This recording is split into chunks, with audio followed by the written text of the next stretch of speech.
بے سہاروں کو اپنا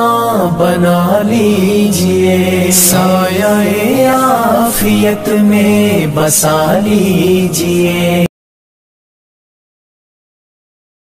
یہ میرے پاس کتاب جس کا میں نے ایک مرتبہ ذکر کیا تھا کہ اگر یہ کتاب مجھے نہ ملتی تو میں سمجھتا میری زندگی ضائع گئی۔ العواصم والقواسم، ایک العواصم والقواسم ہے، وہ لکھی ہے قاضی بکر کو، کچھ نہیں۔ یہ العواصم والقواسم فی الذب عن سنت بالقاسم، یہ مجھے وہاں فیصل یونیورسٹی سے ملی، وہاں میرے دوست سے بچہ لائبریری تھا، یہ ڈاکٹر حمید اللہ صاحب رحمۃ اللہ علیہ نے جو کتابیں دی تھیں اس کے فوٹو اسٹیٹ کرا کر بھیجی۔ سنت کے دفاع میں سے بڑی کتاب کوئی نہیں لکھی، اور امام شوکانی فرماتے ہیں یمن نے اسلام کو کچھ نہ دیا ہوتا سوائے اس کتاب کے، یہی تھا سنت کا دفاع، حدیث پر جو حملے ہوئے۔ اب ان لوگوں نے، یمن کے لوگوں نے کہا ہے محمد بن ابراہیم وزیر کس اہل سنت کے مذہب کو مانتے پھرتے ہیں جو کہتے ہیں کہ ظالم بھی خلیفے اور یزید کے خلاف اٹھنے والے باغی ان میں شامل ہو گیا۔ اس نے پھر اہل سنت کی کتابوں میں پوری فصل لکھی کہ آپ نے اہل سنت کی کتابیں نہیں پڑھی، یہ بیوقوف اور نادان ہیں جو ایسی باتیں کہتے ہیں۔ یہ پڑھو امام ظاہر سارے ابن حزم، سب ملعون کہتے ہیں یزید کے اور سارے کوئی خلیفہ نہیں، اور اس نے بچایا، ورنہ وہ یمنی لے گئے کہ یہ اہل سنت کا مطلب ہے جو ظالموں کی حمایت کرتا۔ تو امام نے پھر اس پر لکھا، اور یہ امام ابن حزم رحمۃ اللہ علیہ کا حوالہ بھی دیا جو سارے لکھ دیتے ہیں فتح الباری میں ابن حزم کہ اجماع ہو گیا فقہ، اور کون سے اجماع جو جوتیاں کھا کر مان گئے کہ جو بیٹھ جائے ٹھیک ہے۔ امام نے کہا،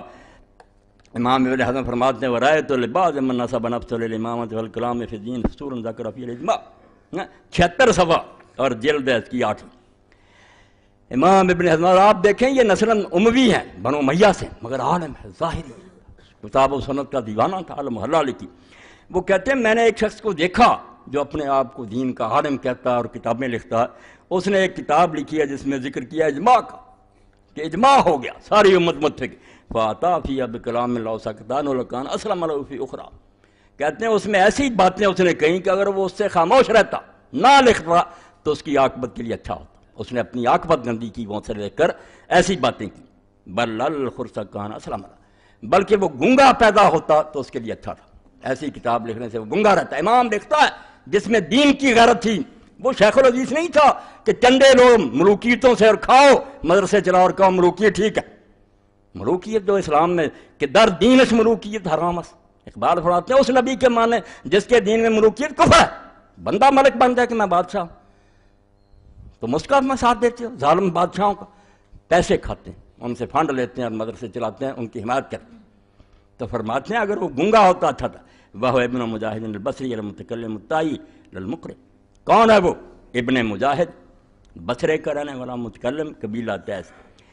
فإنه ذکر فی مدعا فی الاجماع، تو اس نے جو حوالے دیے ہیں کہ اس بات پر بھی علماء کا اتفاق ہے، اتفاق تو ہونا تھا، ڈنڈے پڑے سارے مان گئے، یہ قرآن حدیث کی بجائے بنا دیا، اینٹ ٹیڑھی کر دی۔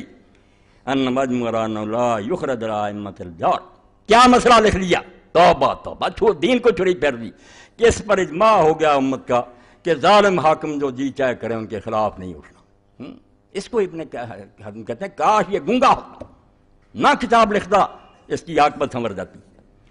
فاستعظمت ذلک، تمام فرماتا میں کانپ گیا یہ مسئلہ دیکھ کر، میرے رونگٹے کھڑے ہو گئے کہ ظالم دین کو ذبح کر دیں، کہ ظالم بیٹھ جائیں ان کے خلاف نہ اٹھو۔ والامری انہ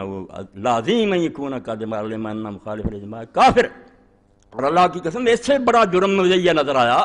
کہ اس کو یہ بھی نہیں پتا کہ اگر اجماع ہے تو جو اجماع کے خلاف کریں گے تو کافر ہو جائیں گے۔ اجماع چھوٹی بات ہوتی ہے کہ سارے عالم متفق ہیں، پھر جو اس سے باہر نکلے مسلمان رہے گا کافر ہو جائے گا۔ فیلقی ھذا علی الناس، لوگوں کو لے کر دیے، وقاد علم ان فاضل صحابہ وبقیۃ السلف یوم الحرہ خرجوا علی یزید بن معاویہ، کہتا ہے اس کو پتہ نہیں تھا، مولوی بنا پھرتا تھا کہ حرہ کے دن پورا مدینہ سارے صحابہ اور تابعین جو زندہ تھے وہ یزید کے خلاف اٹھے ہی نہیں اٹھے، تو اجماع اگر ہے تو کافر ہو گئے سارے، سارا مدینہ جتنے زندہ تھے مہاجر انصار، امام حسین تنہا نہیں رہا۔ یہ باتیں جھوٹی ہیں کہ ساری امت ساتھ تھی، صرف یہ گنگے تھے، ڈرے ہوئے تھے۔ جب امام حسین نے شہادت دے کر جرأت دلائی، پورا مدینہ بھاگ، ایک بھی نہیں رہا ابن عمر کے سوا۔ ابن عمر تو کمزور آدمی تھے، جو بیٹھ گیا اس کا ساتھ دیتے، ڈرتے بیچارے، مگر باقی سارا مدینہ مہاجر انصار بھاگ۔ 3 دن مدینہ شریف پھر تباہ کیا گیا۔ چلو ان بیچاروں کس میں شہادت دی؟ تو فرماتے ہیں یہ مولوی جو تھا ابن مجاہد تائی، اس کو پتہ نہیں تھا کہ افاضل صحابہ جو چوٹی کے صحابہ تھے وہ بقیت السلف، اور جو نیک لوگ زندہ تھے سو یوم الحرہ، اور مدینے والی جنگ میں کربلا کے بعد خرج علی یزید ابن معاویہ وان ابن زبیر ومن تاب من خیار الناس خرج علیہ، اور اس کو یہ بھی شرم نہیں آئی کہ عبداللہ ابن زبیر جیسا صحابی اور ان گنت مسلمان اس کے تحت مکہ میں اور مدینہ میں یزید کے خلاف نہیں اٹھے اور سارے علاقے چھین کر وہ خلیفہ نہیں بنے۔ وان الحسین ابن علی ومن تاب من خیار المسلمین خرج علیہ ایذن رضی اللہ عنہ الخارجین علیہ ولا قتلۃ، کہتا حسین ابن علی اور ان کے ساتھ جو نیک مسلمان تھے سارے اٹھے اور دعا سن لیں، کٹڑ اہل حدیث ظاہری اموی کیا دعا کرتا، یہی میری دعا، ناراض ہوں لعنت پر، کرتا ہوں لعنت ان پر، رضی اللہ عنہ الخارجین علیہ،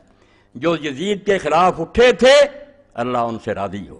وَلَعَنَ قَتْلَتْهُمْ، اور جنہوں نے ان کو قتل کیا نیک لوگوں کو اللہ کی ان پر لعنت، وہ سارے حکومت کے عاملین ان پر اللہ کی لعنت۔ وَأَنَّ الْحَسَنَ الْبَصْرِيَّ وَأَكَابِرَ التَّابِعِينَ خَرَجُوا إِلَى الْحَجَّاجِ بِسَيْوفِهِمْ، اور اس کے بعد کہتا 4000 قرآن کا عالم جو ساری دنیا میں تھا قراء، وہ سارے قرآن کو ماننے والے میدان میں آئے کہ نہیں، قراء کا جنگ حجاج بن یوسف کے خلاف تلواریں لے کر نہیں آئے، سعید بن جبیر جیسے آترا ہؤلاء کفر، وہ کہتا ابن مدحت تائی جو فتویٰ دیتا کیا یہ سارے کافر ہو گئے، اگر اجماع تھا تو یہ سارے صحابہ اور تابعین کافر ہیں، بل واللہ من کفرہم فہو حق بالکفر منہم، بلکہ اللہ کی قسم جو ان کو کافر کہتا ہے وہ زیادہ لائق ہے کہ اس بدماش کو کافر کہا جائے، کافر تو ہے وہ نہیں تھی۔ وَالْأَمْرِ لَوْ كَانَ اخْتِلَافٌ يَخْفَىٰ عَلَىٰ ذَرْنَا، اور کہتے ہیں اگر کوئی ایسا اختلاف ہوتا کہ وہ چھپا ہوا ہوتا پھر بھی ہم معذور سمجھتے کہ اس بیوقوف کو علم نہیں ہوا، مگر یہ تو آسمان کے سورج کی طرح پتہ کہ مدینہ سارا اور مکہ اور مصر و شام سارے خلاف اٹھے تھے ان کے، وَلَٰكِنَّهُ مشہور یعرف اکثر من فی الاسواق والمقدرات فی قدورہن الاشتہار، مگر یہ تو ایسا مسئلہ ہے جو مشہور ہے جس کو بازاروں میں گھومنے والے بچے عورتیں بھی جانتے کہ مدینہ اٹھا تھا، حسین اٹھے تھے، تابعین اٹھے تھے، اور پردوں میں چھپی ہوئی عورتیں بھی جانتی ہیں کہ ایسا ہوا تھا۔ وَلَٰكِنْ يَحِقُّ عَلَى الْمَرْءِ أَن يَخْتِمَ كَلَامَهُ وَيُذْمَ إِلَّا بَعْدَ تَحْقِيقِ الْمَيْلِ، تو چاہیے کہ جس کو اللہ نے عقل دی ہے وہ اپنے کلام کو لگام دے، کتابیں لکھنے سے پہلے 1000 مرتبہ سوچے کہ میں کیا بکنے لگاؤں، وَيَعْلَمَ اللَّهُ أَنَّ تَعَالَىٰ وَيَعْلَمَ أَنَّ اللَّهَ تَعَالَىٰ بِالْمِرْصَادِ، اور سوچے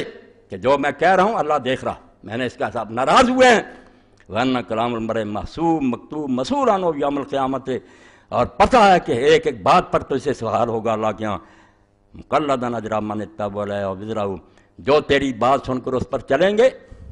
یا اس کا ثواب تجھے ملے گا یا جتنوں کو تو گمراہ کر کے مرا سب کا تجھے عذاب ہوگا۔ انتہا بحروفہ وقرر رفقی جمال الدین الرحیم لم یعترض، کہتے ہیں جمال الدین فقیم نے ساری عبارت لکھی، اس کو قائم رکھا، کوئی اعتراض نہیں کیا۔ یہ میں نے حوالہ پڑھ دیا کہ ظاہری ہے، جب ابن حزم کی عالم محلہ اہل حدیث بھی وہاں نہیں جاتے جہاں تک وہ گیا، بالکل خالص کتاب و سنت اور بنو امیہ سے، مگر وہ کہتا تم ان ظالموں کی حمایت کرتے ہو، ان کا کہتے ہو کہ یہ خلیفے ہیں، یہ ایسے ہی ہے جیسے کسی کی بیوی کو لے گیا آپ اس کو خاوند کہنے لگے، اور خاوند والی حدیثیں پڑھیں، خاوند کی نافرمانی نہیں کرے، وہ خاوند ہو تو ہے نا، حدیثیں خاوند کی آپ اسے اغوا کرنے والے پر پڑھ رہے ہیں، جو امت کو اغوا کر گیا، غصب کر لی خلافت اس نے، امت نے نہیں چنا، وہ کب ہے خلیفہ؟ کیا آپ وہ حدیثیں پڑھیں باغیوں والی؟